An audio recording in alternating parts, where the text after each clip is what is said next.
Hey everyone, Builder Dave here, and I want to talk about 5 different things that you need to think about when designing an energy efficient home. I'm going to talk a little bit about each of them. If you have any questions, let us know. First one is seal a home like it's YETI cooler. Second idea is insulate without gaps. Third, windows where they help, not hurt. Fourth, right size HVAC and fresh air. And the fifth, keep water out and control humidity. Okay, so let's jump up to seal it like a YETI cooler.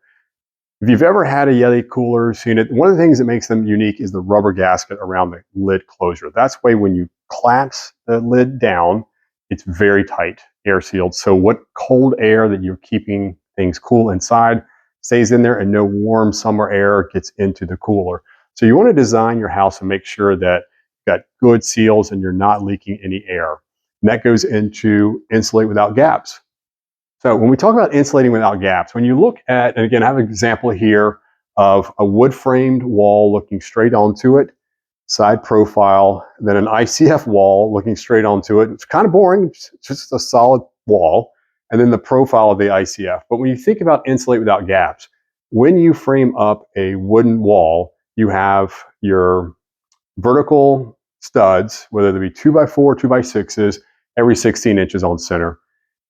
And then you have your sheathing that goes over top of that, but the sheathing can leak air through it. And obviously there's large gaps between each one of the studs. So you've got to fill that insulate without gaps. You've got to fill that area in.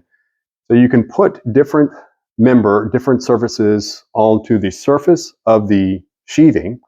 And that sometimes is, you can use a zip board with tape. You can apply an exterior waterproofing membrane on the outside of it. You can put foam insulation on the inside. You have to put up some permeable membranes up as well when you start getting to the higher end performance of high energy efficient homes.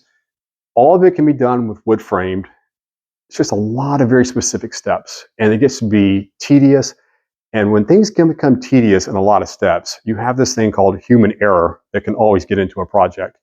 And with that, the more steps you have to do to make your wood framed wall without gaps and insulated like a YETI cooler, you have the option for mistakes. And so you have to become more and more perfect with making this wood framed wall perform in a best practice energy efficient manner. So when we look at our ICF wall, we stack the blocks, we pour the concrete into it.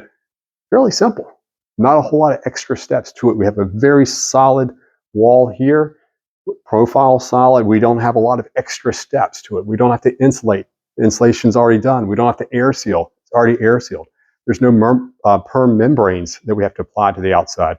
It just makes life a lot simpler and easier. And so it becomes a much more repeatable, energy efficient process that we like to do. Next step, windows, where they help, not hurt. Yes, where they hurt. Windows can hurt, particularly if you're looking at energy efficiency. So we want to make sure that we don't live in a box with no windows, because that's the best insulated house, but it, again, doesn't work very well. We want to put windows where they help.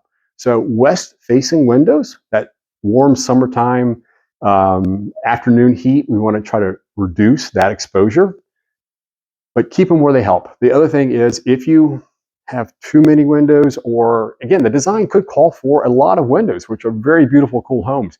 You just got to make sure you adjust for that with your HVAC system so that we're not missing the mark with our HVAC design when we have a lot of glass. So you can think about this wall segment. It could have windows, it could have a small window, large window, same thing here. The window size and placement, whether it's an ICF or a wood frame, you're going to have the same net results as far as energy efficiencies, loss, and westward facing. So that doesn't really matter between the wood and the concrete. Next thing we want to look at is right size HVAC and fresh air. Any house, whether it's a wooden, a SIP, any kind of construction, ICF, if you're building a high performance home, you now have to look at your HVAC system very, very specifically. This is not like a conventional code built house that has a certain amount of leakage built into it, and that we have thermal bridging, thermal gaps in the house where we are looking at losses. We're building high performance homes. We're not designing houses that have thermal losses. So now we have to design an HVAC system that will act in a manner that is representative of the system of the house that we've built. So we want to make sure we size that HVAC system correctly. The easy answer would be, well, if the house needed 3 tons, then 4 tons won't hurt. Well, yeah, it will. In the summertime, if you have that 4-ton system and it runs, and you have, your set point is at easy math, 70 degrees, and it gets up to 72, it's going to turn on, and it may bring it right back down to 70 in a matter of 5 minutes if it's a really high performance home. You didn't run your HVAC long enough to really get all the humidity out of the house. So that's called short cycling. So every time it short cycles over and over again, you're bringing the temperature down, but you're adding humidity to the house. And that's a big no-no in a high-performance home. So we want to make sure that we right-size our HVAC system so that it runs long enough or slow enough that we maintain set point for comfort, but we also are keeping our humidity down at a low level. That adds to your personal comfort feel and also to the health of the house. Too much humidity in the house can have some negative effects on the house itself and on the dwelling. Fresh air intake. So we are big advocates of ERVs, energy recovery ventilators. We want to make sure that we design our houses to be super airtight, but we also want to keep everyone healthy inside. So with a very airtight house, you have to mechanically bring fresh air and exhaust the air that's already inside. That's all part of your HVAC design system. Again, it goes back to right-sizing your HVAC design, but then also incorporating the ERV into it, energy recovery ventilator, so that we bring fresh air in and we exhaust the stale air. But we don't want to bring high humidity into the house. We don't want to bring super cold air into the house. So with the ERV, it tempers the incoming air so that we reduce humidity when it comes in the summertime, and we reduce that very cold shock air when it comes into the wintertime. It's a great system. They've been around for a while. You may not have heard about ERVs because they are unique to pretty much high-performance homes, but they've been used a long time in commercial applications. Think about it like an office building or a hospital. They've always had to bring fresh air into those dwellings, those structures, because you couldn't open a window, you couldn't open up the exterior doors. You've got to bring fresh air into those things. So the ERV is not new technology. It's been around for a long time. It's just new to high-performance homes. Third thing is keep water out and control humidity. This is a big deal. With keeping water out, you want to make sure that you build your roof, your umbrella, so that you're shedding the first primary. Let me back up. You've got water in a couple different states. You've got water in a liquid form and a vapor form. And you can also have water wicking. 3 different things can actually affect the house. So in a liquid form, it's pretty easy to understand that you've got to get the water away from the house. So you can have some designs where the design of the house has very little or no roof overhang. You've got to design for those differently. Again, if you're looking at a house where you can have the roof, you can have the soffit overhangs, think of it as an umbrella. The bigger the umbrella is, the less likely you are to get water blowing onto your legs and then onto your feet. And so the larger your soffit overhang is, as long as it meets the architectural design of what you're trying to achieve, the better. So you push that water away, less likely to get all into the house. Now, again, think about it. With a wooden house, you've got your wooden wall. A wooden structure has a couple things. It is an organic material. It has the ability to absorb water, but if you can't get the water to discharge, if you can't get it to dry out, that's a problem with wooden houses. So when water gets into the walls, whether it's a window or door, you've got to be able to get that water away from it and dry. And that's where we get into, earlier I was talking about high performance with permeable membranes on the outside and inside of the walls. You've got to have the ability for the water to evaporate or to vapor release. With an ICF, if this wall gets wet, it doesn't matter. It can get wet and stay wet, and it can dry. It doesn't have the limitations that an organic wood cellulose product does, that a wooden structure does. So again, we are getting that water away with good design. But again, even if it's a poor design, we still have the ICF wall that doesn't matter if it gets wet. We also want to look at air leakage. So we talked about insulate without gaps. So if you have gaps in here and you have a high humidity day and your house is leaking air into it, you're actually not only bringing air or in or out of the house, you're bringing moisture in, and that creates sometimes rot around windows and doors where it's not sealed very tightly. And it may not have received a lot of rain, but it received a lot of vapor pressure that came through. You want to make sure that you keep all those things out. And those items, it goes back to the wood frame structure. You can do a very, very well-built, excellent wooden house. High performance, does very well. You just have to be pretty much perfect with how you assemble everything. With an ICF, we can get the same, if not really not the same. We get far better performance, and we don't have to be as perfect with our limitations as far as permeabilities, vapor pressure, air leakage. It all comes just instinctively with the system.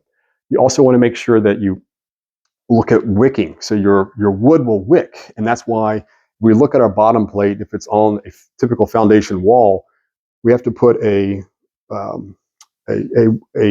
barrier under the concrete here where the bottom plate sits on it, so we don't have water wicking up into that.